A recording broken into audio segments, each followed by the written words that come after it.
പ്രിയപ്പെട്ടവരെ, പിതാവിൻ്റെയും പുത്രൻ്റെയും പരിശുദ്ധാത്മാവിൻ്റെയും നാമത്തിൽ ആമേൻ. പ്രിയപ്പെട്ടവരെ, തോബിത്തിൻ്റെ പുസ്തകം 4-ാമത്തെ അധ്യായം 21-ാം തിരുവചനത്തിൽ ഇപ്രകാരം അരുളി ചെയ്യുന്നു: മകനെ, നമ്മൾ ദരിദ്രരായി തീർന്നതിൽ നിനക്ക് ആദി വേണ്ട.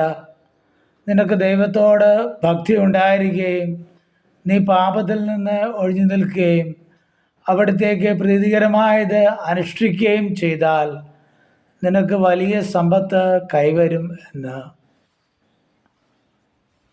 കർത്താവേ, കടബാധ്യത മൂലം വിഷമിക്കുന്ന ഈ ലോകത്തെമ്പാടുമുള്ള എല്ലാ മക്കളെയും സമർപ്പിക്കുകയാണ്.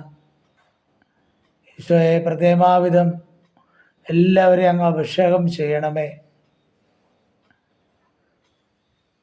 അങ്ങനെ നമ്മൾ ദരിദ്രരായി തീർന്നതിൽ നിനക്ക് ആദി വേണ്ട എന്ന് വാഗ്ദാനം ചെയ്ത പൊന്നു തമ്പുരാനെ, ആദിയാൽ വിഷമിക്കുന്ന അനേകം മക്കൾ കർത്താവ് അവരുടെ മേൽ കരുണയായിരിക്കണമേ.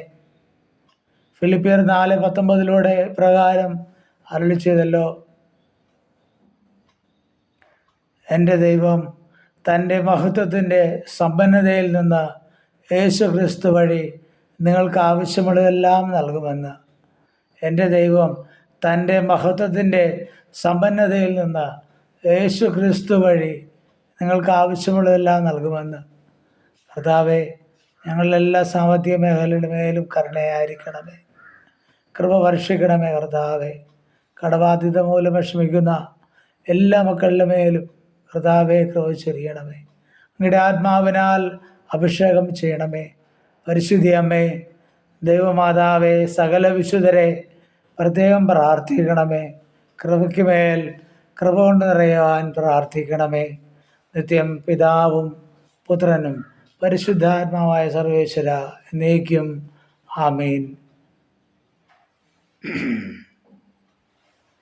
പരിശുദ്ധ പരമ ദിവ്യകാരുണ്യത്തിന് നേരവും ആരാധനയും സ്തുതിയും പുകഴ്ചയും ഉണ്ടായിരിക്കട്ടെ.